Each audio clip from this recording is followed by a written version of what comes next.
दोस्तों नमस्कार। मैं नाथ सोनांचली कथा कहानी और उपन्यास के संग के साथ पुनः हाजिर हूँ।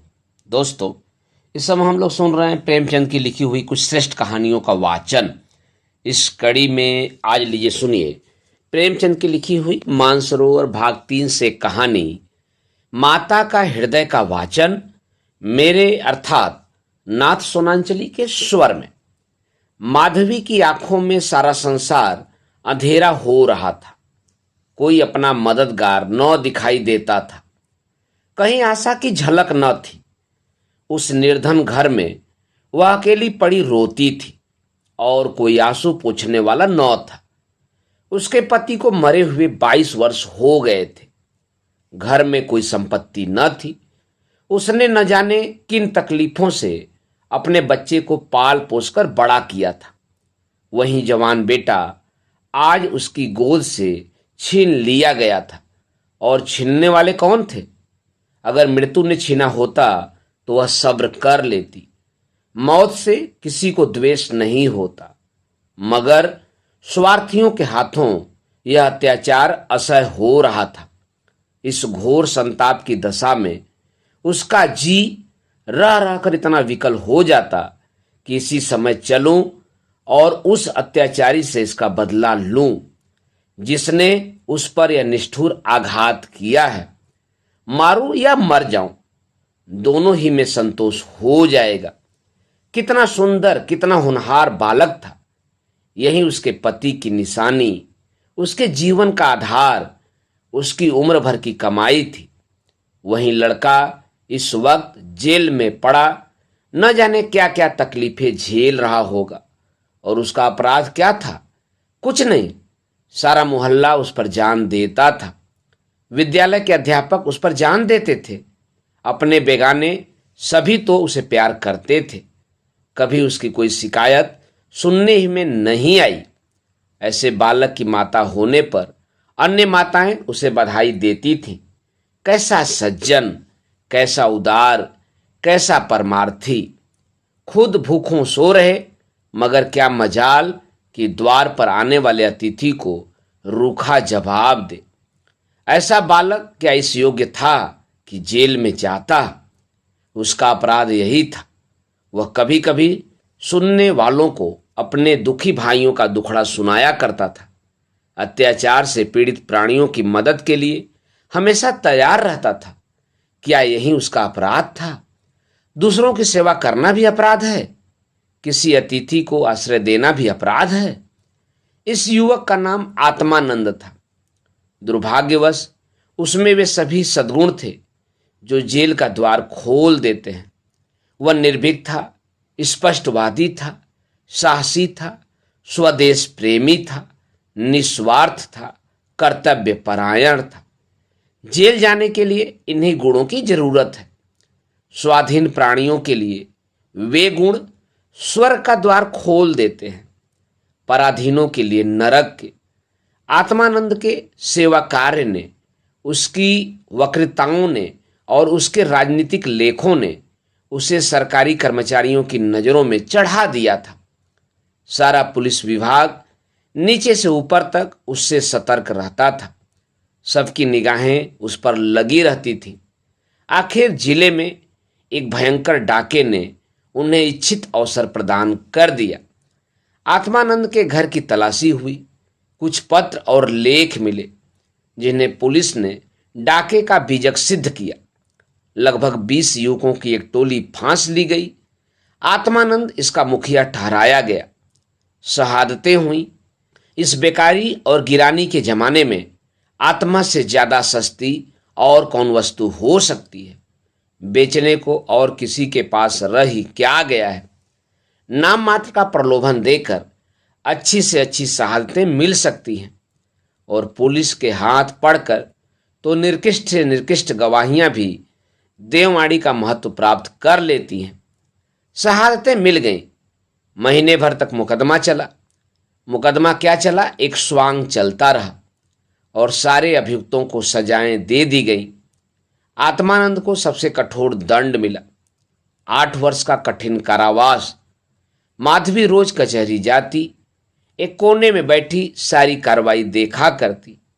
मानवीय चरित्र कितना दुर्बल, कितना निर्दय, कितना नीच है, इसका उसे तब तक अनुमान भी न हुआ था। जब आत्मानंद को सजा सुना दी गई और वह माता को प्रणाम करके सिपाहियों के साथ चला तो माधवी मूर्छित होकर जमीन पर गिर पड़ी। दो चार दयालु सज्जनों ने उसे एक तांगे पर बैठाकर घर तक पहुंचाया। जब से वह होश में आई है, उसके हृदय में शूल सा उठ रहा है। किसी तरह धैर्य नहीं होता। उसे उस घोर आत्मवेदना की दशा में अब केवल अपने जीवन का एक लक्ष्य दिखाई देता है और वह इस अत्याचार का बदला है। अब तक पुत्र उसके जीवन का आधार था, अब शत्रुओं से बदला लेना ही उसके जीवन का आधार होगा। जीवन में अब उसके लिए कोई आशा न थी। इस अत्याचार का बदला लेकर वह अपना जन्म सफल समझेगी। इस अभागे नरपिशाच बागची ने जिस तरह उसे रक्त के आंसू रुलाए हैं, उसी भांति वह भी उसे रुलाएगी। नारी हृदय कोमल है, लेकिन केवल अनुकूल दशा में। जिस दशा में पुरुष दूसरों को दबाता है, स्त्री शील और विनय की देवी हो जाती है। लेकिन जिसके हाथों अपना सर्वनाश हो गया हो, उसके प्रति स्त्री को पुरुष से कम घृणा और क्रोध नहीं होता। अंतर इतना ही है कि पुरुष शस्त्रों से काम लेता है और स्त्री कौशल से। रात भीगती जाती थी और माधवी उठने का नाम न लेती थी। उसका दुख प्रतिकार के आवेश में विलीन होता जाता था, यहाँ तक कि इसके सिवाय उसे और किसी बात की याद ही न रही। उसने सोचा, कैसे यह काम होगा। कभी घर से नहीं निकली। वैधव्य के 22 साल इसी घर में कट गए, लेकिन अब निकलूंगी, जबरदस्ती निकलूंगी। भिखारिन बनूंगी, टहलनी बनूंगी, झूठ बोलूंगी, सब कुकर्म करूंगी। सत्कर्म के लिए संसार में स्थान नहीं। ईश्वर ने निराश होकर कदाचित इसकी ओर से मुंह फेर लिया है। तभी तो यहाँ ऐसे ऐसे अत्याचार होते हैं और पापियों को दंड नहीं मिलता। अब इन्हीं हाथों से उन्हें दंड दूंगी। संध्या का समय था। लखनऊ के एक सजे हुए बंगले में मित्रों की महफिल जमी हुई थी। गाना बजाना हो रहा था। एक तरफ आतिशबाजियां रखी हुई थी, दूसरे कमरे में मेजों पर खाना चुना जा रहा था। चारों तरफ पुलिस के कर्मचारी नजर आते थे। वह पुलिस के सुपरिटेंडेंट मिस्टर बागची का बंगला है। कई दिन हुए उन्होंने एक मार्के का मुकदमा जीता था। अफसरों ने खुश होकर उनकी तरक्की कर दी थी और उसी की खुशी में यह उत्सव मनाया जा रहा था। यहाँ आए दिन ऐसे उत्सव होते रहते हैं। मुफ्त के गवैये मिल जाते थे, मुफ्त की आतिशबाजी, फल और मेवे और मिठाइयाँ आधे दामों पर बाजार से आ जाती थी और चट दावत हो जाती थी। दूसरों के यहाँ जहाँ 100 लगते, वहाँ इनका 10 से काम चल जाता था। दौड़ धूप करने को सिपाहियों की फौज थी ही। और यह मार्के का मुकदमा क्या था, वह जिसमें निरपराध युवकों को बनावटी शहादत से जेल में ठूस दिया गया था। गाना समाप्त होने पर लोग भोजन करने बैठे। बेगार के मजदूर और पल्लेदार जो बाजार से दावत और सजावट के सामान लाए थे, रोते या दिल में गालियां देते चले गए थे। पर एक बुढ़िया अभी तक द्वार पर बैठी हुई थी। अन्य मजदूरों की तरह वह भुनभुनाकर काम न करती थी। हुक्म पाते ही खुश दिल मजदूर की तरह दौड़ दौड़कर हुक्म बजा लाती थी। यह माधवी थी, जो इस समय मजूरनी का वेश धारण करके अपना घातक संकल्प पूरा करने आई थी। मेहमान चले गए, महफिल उठ गई, दावत का सामान समेट दिया गया, चारों ओर सन्नाटा छा गया, लेकिन माधवी अभी तक यहीं बैठी थी। सहसा मिस्टर बागची ने पूछा, बुढ़ी तू यहाँ क्यों बैठी है? तुझे कुछ खाने को मिल गया? माधवी, हाँ हुजूर मिल गया। बागची, तो जाती क्यों नहीं? माधवी, कहाँ जाऊं सरकार, मेरा कोई घर द्वार थोड़े ही है। हुक्म हो तो यहीं पड़ी रहूं। पाव भर आटे की प्रवस्ती हो जाए हुजूर। बागची, नौकरी करेगी? माधवी, क्यों न करूंगी सरकार, यही तो चाहती हूं। बागची, लड़का खेला सकती है? माधवी, हाँ हुजूर, वह मेरे मन का काम है। बागची, अच्छी बात है, तू आज से ही रह, जा घर में देख, जो काम बताएं वह कर। 1 महीना गुजर गया। माधवी इतना तन मन से काम करती है कि सारा घर उससे खुश है। बहू जी का मिजाज बहुत ही चिड़चिड़ा है। वह दिन भर खाट पर पड़ी रहती हैं और बात बात पर नौकरों पर झल्लाया करती हैं, लेकिन माधवी उनकी घुड़कियों को भी सहर्ष सह लेती है। अब तक मुश्किल से कोई दाई 1 सप्ताह से अधिक ठहरी थी। माधवी का कलेजा है कि जली कट्टी सुनकर भी मुख पर मैल नहीं आने देती। मिस्टर बागची के कई लड़के हो चुके थे, पर यही सबसे छोटा बच्चा बच रहा था। बच्चे पैदा तो हृष्ट पुष्ट होते, किंतु जन्म लेते ही उन्हें एक न एक रोग लग जाता था और कोई 2-4 महीने, कोई साल भर जीकर चल देते थे। माँ बाप दोनों इस शिशु पर प्राण देते थे। उसे जरा जुकाम भी हो तो दोनों विकल हो जाते। स्त्री पुरुष दोनों शिक्षित थे, पर बच्चे की रक्षा के लिए टोना टोटका, दुआ ताबीज, जंतर मंतर, एक से भी उन्हें इनकार न था। माधवी से यह बालक इतना हिल गया था कि एक क्षण के लिए भी उसकी गोद से न उतरता। वह कहीं एक क्षण के लिए चली जाती तो रो रो कर दुनिया सिर पर उठा लेता। वह सुलाती तो सोता, वह दूध पिलाती तो पीता, वह खिलाती तो खेलता। उसी को वह अपनी माता समझता। माधवी के सिवा उसके लिए संसार में कोई अपना न था। बाप को तो वह दिन भर में केवल 2-4 बार देखता और समझता यह कोई परदेसी आदमी है। माँ आलस्य और कमजोरी के मारे गोद में लेकर टहल न सकती थी।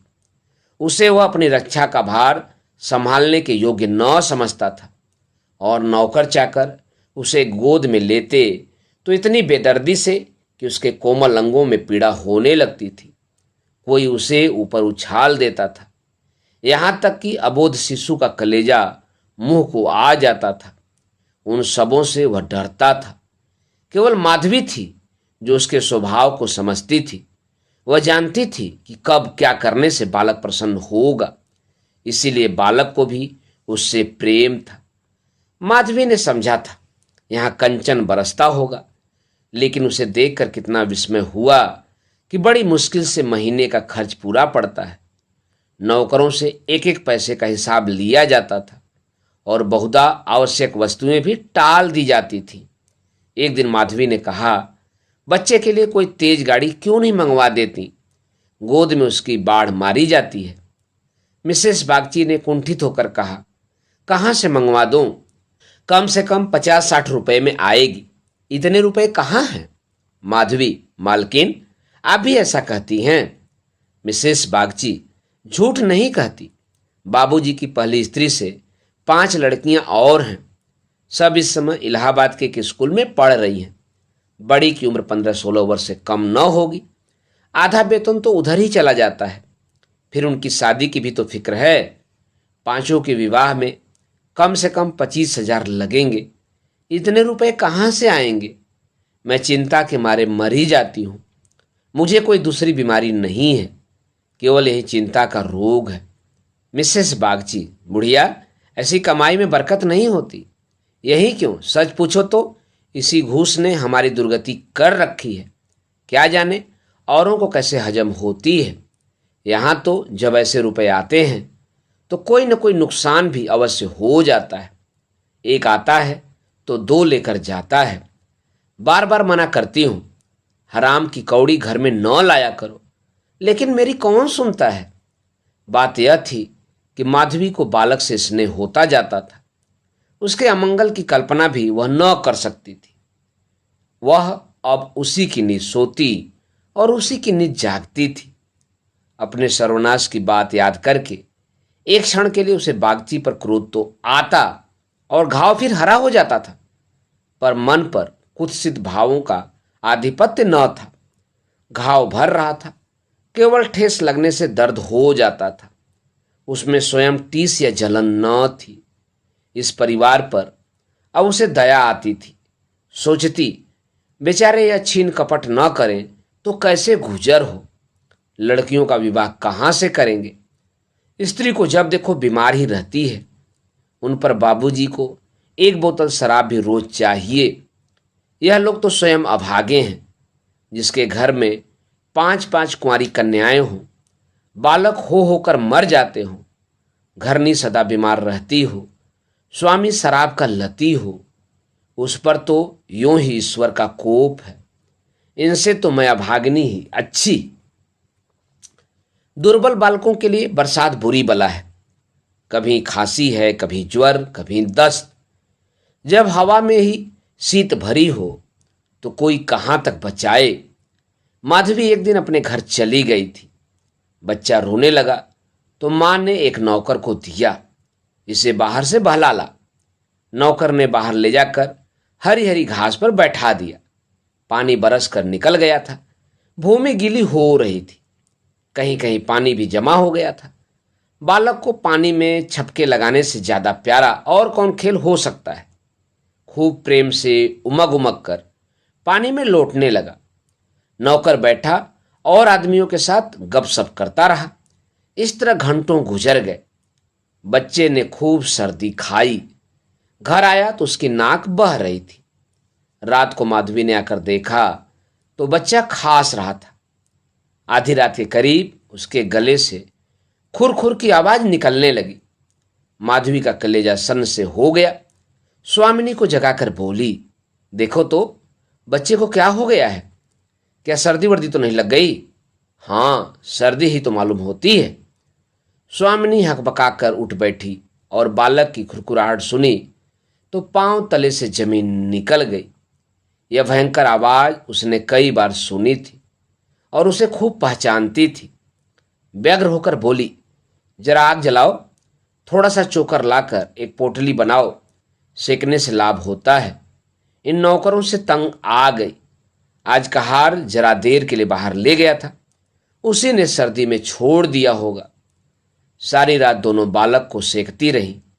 किसी तरह सवेरा हुआ। मिस्टर बागची को खबर मिली तो सीधे डॉक्टर के यहाँ दौड़े। खैरियत इतनी थी कि जल्द एहतियात की गई।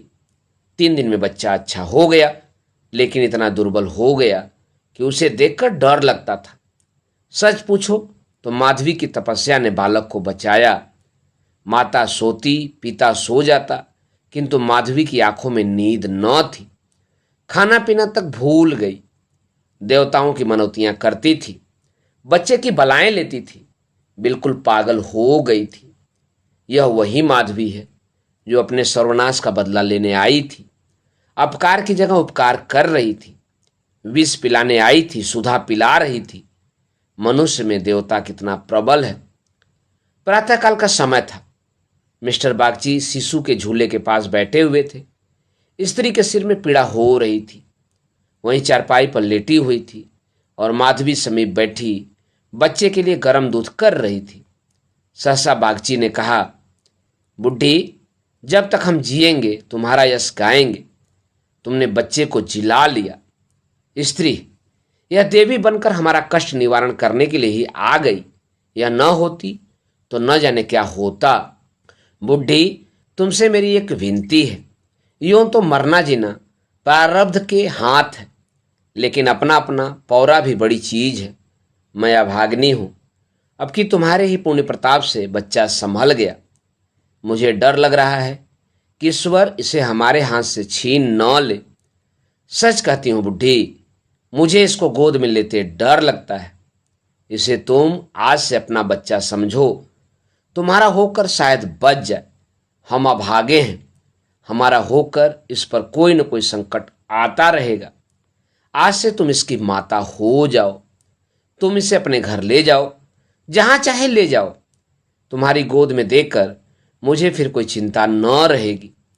वास्तव में तुम ही इसकी माता हो, मैं तो राक्षसी हूं। माधवी, बहू जी, भगवान सब कुशल करेंगे। क्यों जी इतना छोटा करती हो। मिस्टर बागची, नहीं नहीं बूढ़ी माता, इसमें कोई हरज नहीं। मस्तिष्क से तो इन बातों को ढकोसला ही समझता हूं, लेकिन हृदय से इन्हें दूर नहीं कर सकता। मुझे स्वयं मेरी माताजी ने एक धोबिन के हाथ बेच दिया था। मेरे 3 भाई मर चुके थे। मैं जो बच गया तो माँ बाप ने समझा बेचने से ही इसकी जान बच गई।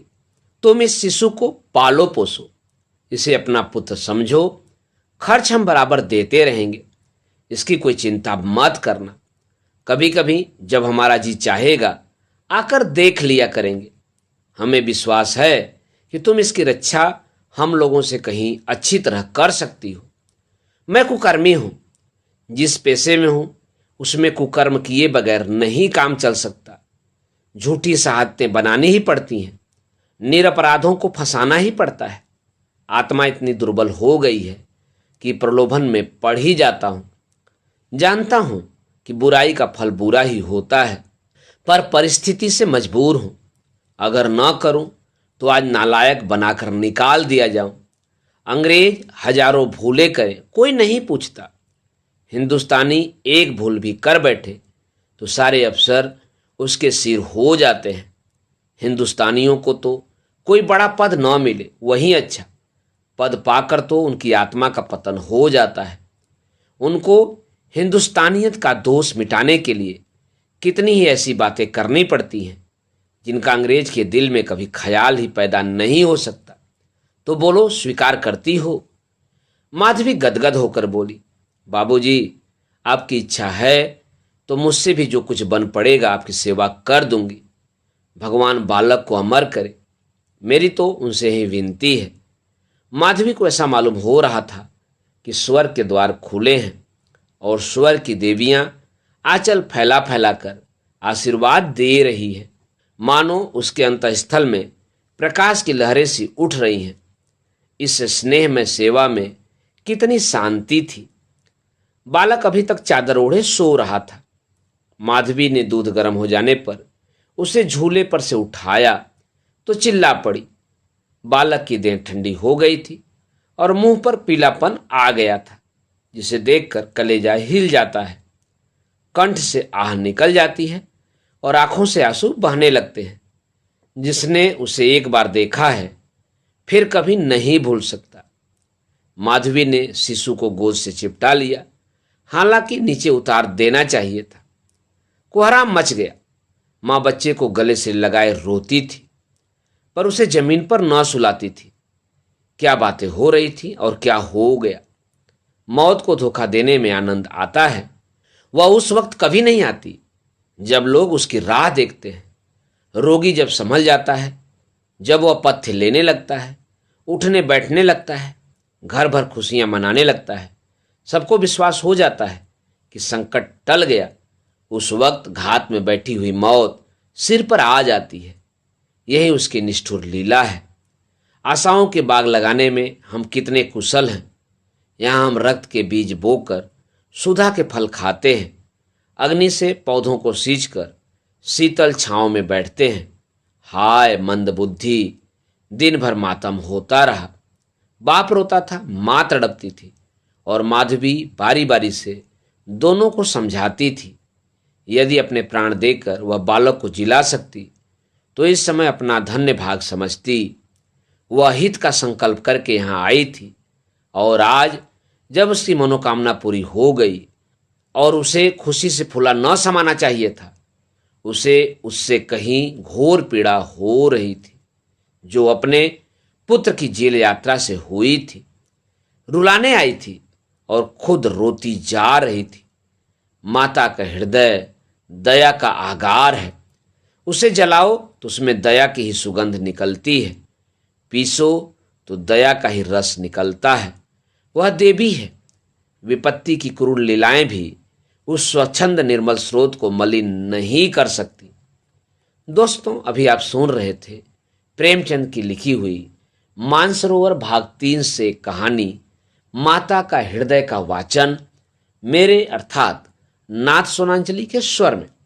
दोस्तों, और भी किस्से कहानी और उपन्यास सुनने के लिए आप मेरे साथ कथा कहानी और उपन्यास के साथ जुड़े रहें। धन्यवाद। नमस्कार।